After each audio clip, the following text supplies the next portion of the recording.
नमस्कार, बुलेटिन में आप सभी का स्वागत है। मैं हूं आपके साथ यश शुक्ला। अयोध्या से खबर। अयोध्या राम मंदिर चढ़ावा चोरी मामले में माल बरामदगी को लेकर बड़ा खुलासा हुआ है।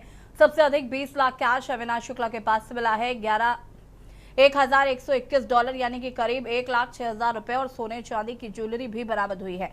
टिन्नू के पास से 1 लाख और उसके भतीजे से 2 लाख रुपए कैश मिले हैं। कथित बरामदगी की सूची पर अगर नजर डालें तो अविनाश शुक्ला के पास 20,39,220 रुपए और 1,121 अमेरिकी डॉलर, एक चांदी जैसी धातु, सोने की 2 चेन और एक अंगूठी मिली है। अनुकुल मिश्रा के पास 16,82,040 रुपए मिले हैं। लवकुश मिश्रा के पास 14,25,000 रुपए मिले हैं। रमाशंकर मिश्रा के पास 7,32,170 रुपए मिले हैं।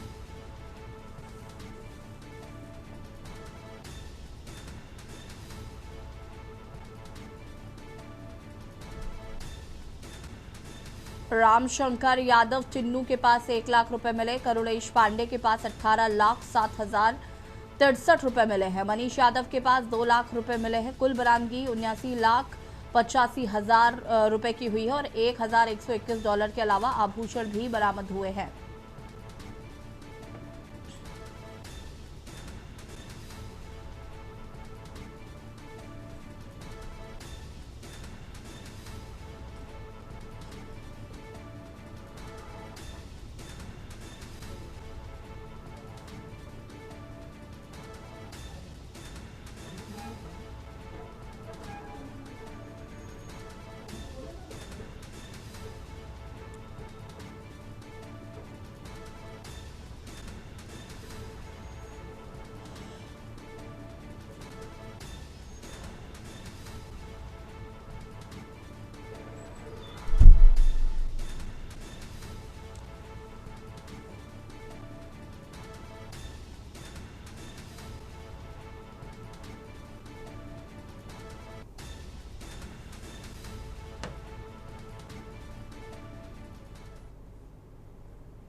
सिवनी धान महोत्सव में डॉक्टर मोहन यादव का अनोखा अंदाज देखने को मिला। खेत में उतरे और महिलाओं संग की धान की रोपाई। बता दें कि सिवनी में आयोजित धान महोत्सव कार्यक्रम के दौरान मुख्यमंत्री डॉक्टर मोहन यादव का एक अलग ही अंदाज देखने को मिला है।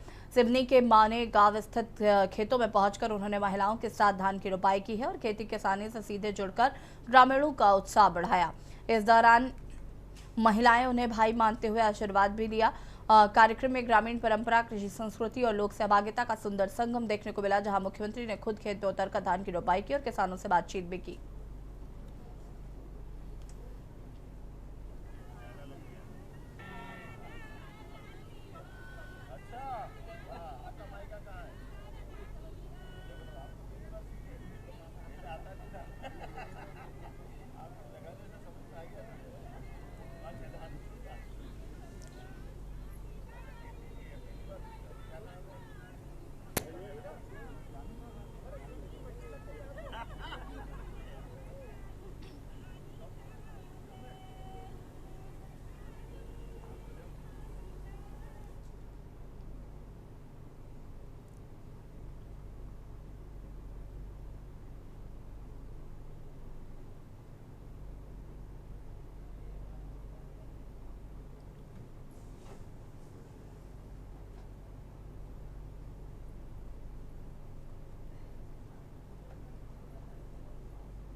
इंदौर में institute of chartered accountants of India की इंदौर शाखा द्वारा चार्टर्ड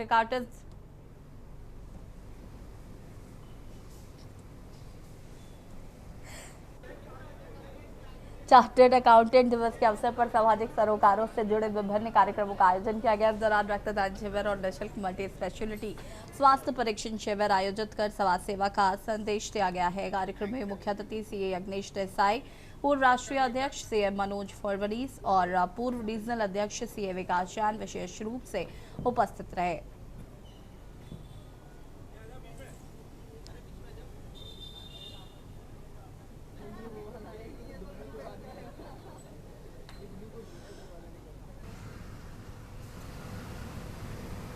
सीए दिवस की बहुत बहुत शुभकामनाएं और बधाइयाँ। आज हम लोग 78 अपना सीए डे मना रहे हैं और उसी ये तत्वाधान में यहाँ सीए ब्रांच पे, इंदौर सीए ब्रांच पे सीए डे फेलिसिटेशन का ये प्रोग्राम रखा गया है।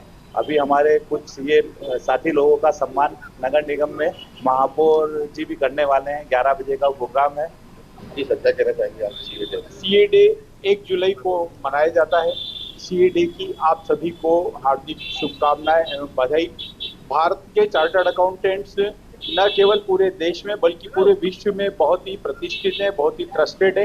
इंडिया के चार्टर्ड अकाउंटेंट्स का जो कोड ऑफ कंडक्ट है, कोड ऑफ एथिक्स है, वो बहुत ही सख्त है, बहुत ही स्टैंडर्डाइज है। और हम इस सीए डे पे यह प्रण करते हैं कि इस प्रतिष्ठा को और अधिक से अधिक पूरे देश और विश्व में फैलाएंगे। Chartered accountants day, CA day इसलिए सेलिब्रेट किया जाता है। 1 जुलाई 1949 को institute of chartered accountants of India की स्थापना हुई थी और इस दिन हम सीए डे करके सेलिब्रेट करते हैं। आज 78 सीए डे है। इस उपलक्ष्य पर मैं सभी को बधाई देता हूँ और आने वाले समय में हम सभी चार्टर्ड अकाउंटेंट्स जैसे पहले करते थे अपना कार्य सोसाइटी के लिए अच्छे से अच्छे तरीके से करते रहेंगे। वर्तमान में सर देश में सीए की कमी है, क्या कहना चाहिए? देखिए, चार्टर्ड अकाउंटेंट्स लगभग 5 लाख है और स्टूडेंट्स 10 लाख से ज्यादा है। नई दिल्ली में साउथ वेस्ट डिस्ट्रिक्ट पुलिस ने ऑपरेशन मलाप के तहत एक सराहनीय अभियान चलाते हुए जून 2026 के दौरान 193 लापता लोगों और बच्चों को सुरक्षित ढूंढकर उनके परिजनों से मिलाया है। इनमें 48 नाबालिग बच्चे, 145 वयस्क शामिल हैं। पुलिस के अनुसार 1 जनवरी से 30 जून 2026 के बीच कुल 866 लापता व्यक्तियों को खोजकर उनके परिवारों तक पहुंचाया गया है।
नोएडा में सेक्टर 30 स्थित चाइल्ड पीजिया हॉस्पिटल में उस समय बड़ा हादसा टल गया जब एक वार्ड में बेड के ऊपर अचानक छत जा गिरी। बड़ा हिस्सा गिर गया। घटना के समय बेड पर एक बच्चा मौजूद था जो बाल बाल बच गया। हादसे के बाद वार्ड में अफरा तफरी मच गई और अस्पताल स्टाफ ने तत्काल स्थिति को नियंत्रित किया। प्रत्यक्षदर्शियों के अनुसार घटना ने अस्पताल की बिल्डिंग की गुणवत्ता और रखरखाव पर गंभीर सवाल खड़े कर दिए हैं।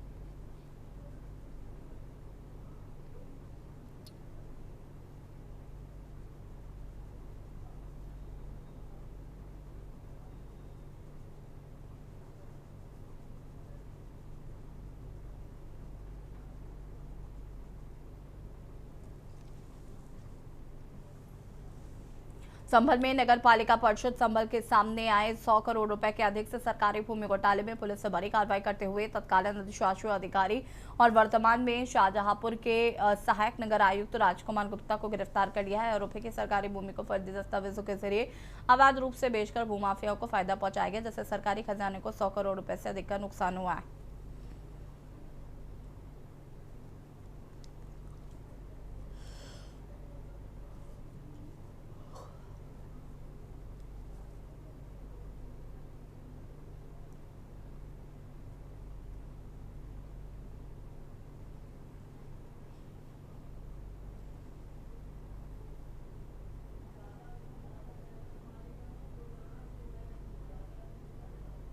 संभल में आज से 3 दिन पूर्व जिलाधिकारी महोदय और मेरे द्वारा एक 101 करोड़ रुपए की बेशकीमती जमीन जिसके गबन का जानकारी है वो मिली थी। मौके पे गए थे, उसके बाद में उस जमीन को अतिक्रमण मुक्त भी करवाया गया था। उस जमीन पे जब आगे कागजात खंगाले गए तो लेखपाल के द्वारा एक तहरीर थाना कोतवाली को प्राप्त हुई, जिसके अंदर तत्कालीन उप संचालक चकबंदी और जो तत्कालीन ईओ नगर पालिका परिषद संभल राजकुमार गुप्ता, इन लोगों के द्वारा अपने निजी लाभ के लिए निजी लाभ पाने के लिए इन्होंने गबन किया है, जिसमें उप संचालक चकबंदी ने कुछ फर्जी लोगों के नाम हैं उसमें नामांतरण दर्ज किए थे। उसके बाद में कुछ लोगों के द्वारा माननीय उच्च न्यायालय के अंदर रिट योजित की थी उस आदेश के खिलाफ, लेकिन राजकुमार गुप्ता के द्वारा उस रिट को अपने निजी लाभ प्राप्त करने के लिए वापस विड्रॉ कर लिया था। गाजियाबाद में थाना क्रॉसिंग रिपब्लिक क्षेत्र के न्यू शांति नगर इलाके में मोहित शर्मा की चाकू मारकर हत्या का मामला सामने आया है। घटना के बाद इलाके में सनसनी फैल गई है। सूचना मिलते ही पुलिस मौके पर पहुंची और गंभीर रूप से घायल मोहित शर्मा को तत्काल उपचार के लिए एमएमजी अस्पताल ले जाया गया, जहां डॉक्टरों ने उन्हें मृत घोषित कर दिया।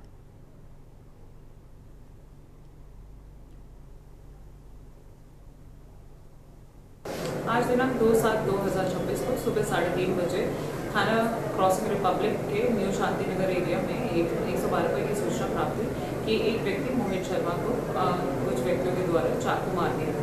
इस सूचना पर तुरंत संज्ञान लेते हुए पुलिस टीम के द्वारा वहां पहुंचकर घायल व्यक्ति को इलाज के हेतु एमएमजे अस्पताल पहुंचाया गया। एमएमजे अस्पताल में डॉक्टरों के द्वारा उसे मृत घोषित कर दिया गया।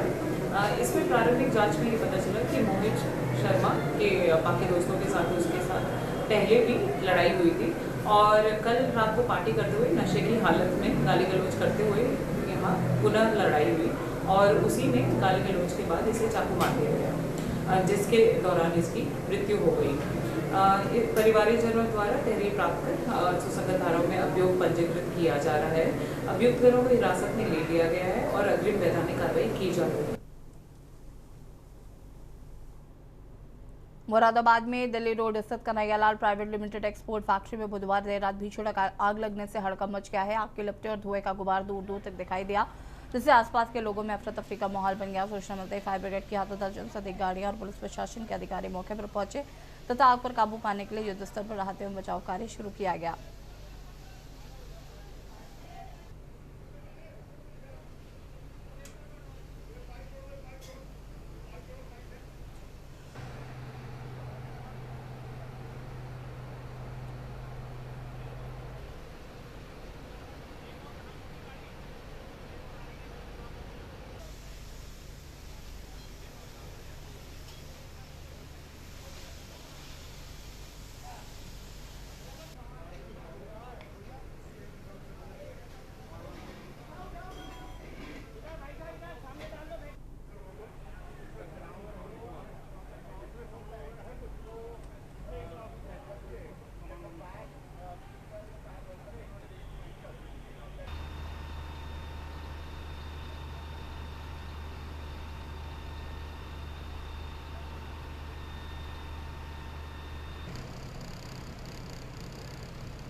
हमीरपुर में सुमेरपुर कस्बे के औद्योगिक क्षेत्र में स्थित रिमझिम इस्पात फैक्ट्री में एक दर्दनाक हादसे में एक मजदूर की मौत हो गई। घटना के बाद फैक्ट्री प्रबंधन की लापरवाही पर गंभीर सवाल खड़े हो गए हैं। जानकारी के अनुसार काम के दौरान क्रेन पर का भारी कुंदा मजदूर के सिर पर गिर गया, जिससे वो गंभीर रूप से घायल हो गया। उसे तुरंत बचाने के प्रयास किए गए, लेकिन उसकी मौके पर ही मौत हो गई। घटना की सूचना मिलते ही स्थानीय पुलिस मौके पर पहुंची और शव को कब्जे में लेकर पोस्टमार्टम के लिए भेज दिया।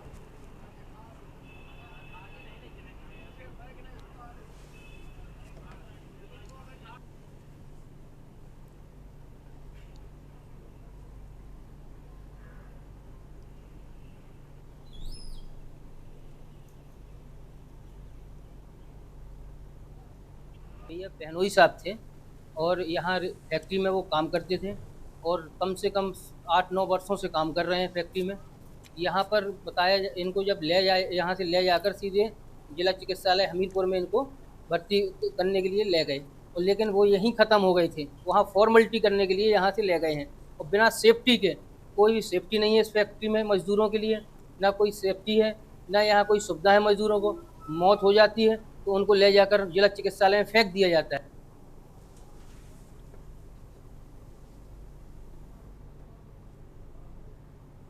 ग्रेटर नोएडा के थाना बादलपुर क्षेत्र के ग्राम गजेड़ा से 3 शेड लेबर कैंप में अचानक आग लगने से अफरा तफरी मच गई। घटना के बाद इलाके में हड़कंप की स्थिति हो गई। सूचना मिलते ही स्थानीय पुलिस और फायर सर्विस की टीमें तुरंत मौके पर पहुंची और राहत बचाव कार्य शुरू किया।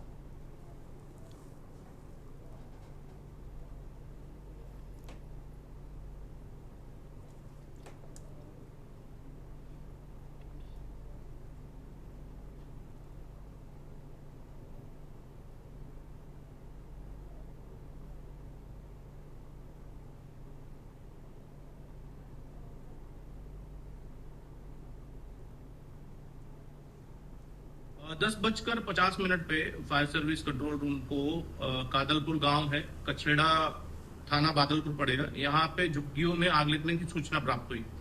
त्वरित प्रभाव से हमने 3 गाड़ियां वहां मौके के लिए रवाना की है। वहां जाके देखा गया कि ये जो आग है निजी कंस्ट्रक्शन कंपनी के लेबर कैंप है उसमें आग लगी थी। ये कैंप जो है टीन शेड से बने हुए थे और टीन शेड्स में 2 टीन शेड्स में आग लगी हुई थी। उसमें ये आग जो है एलपीजी सिलेंडर्स के एलपीजी लीकेज की वजह से लगी थी और कुछ सिलेंडर्स ब्लास्ट भी हो रहे थे। तत्काल प्रभाव से हमारी 3 गाड़ियां पहुंची हैं। गाजियाबाद की भी हमने गाड़ी बुला ली थी और इन गाड़ियों की मदद से हमने लगभग 45 मिनट फायर फाइटिंग के बाद जो है आग को पूर्णतः बुझा दिया है। इसमें कोई भी इंजरी नहीं हुई और कोई भी जनहानि नहीं हुई है। आग को पूर्णतः बुझा दिया गया।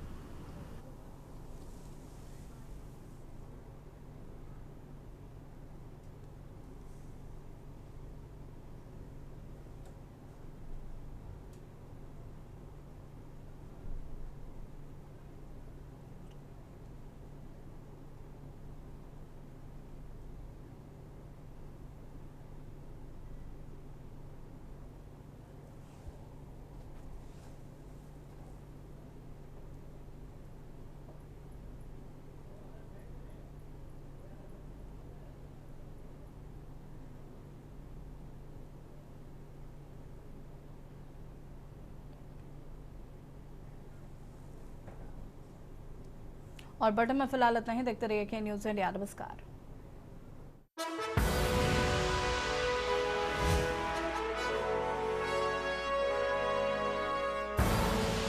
आप देख रहे हैं के न्यूज़, खबरों का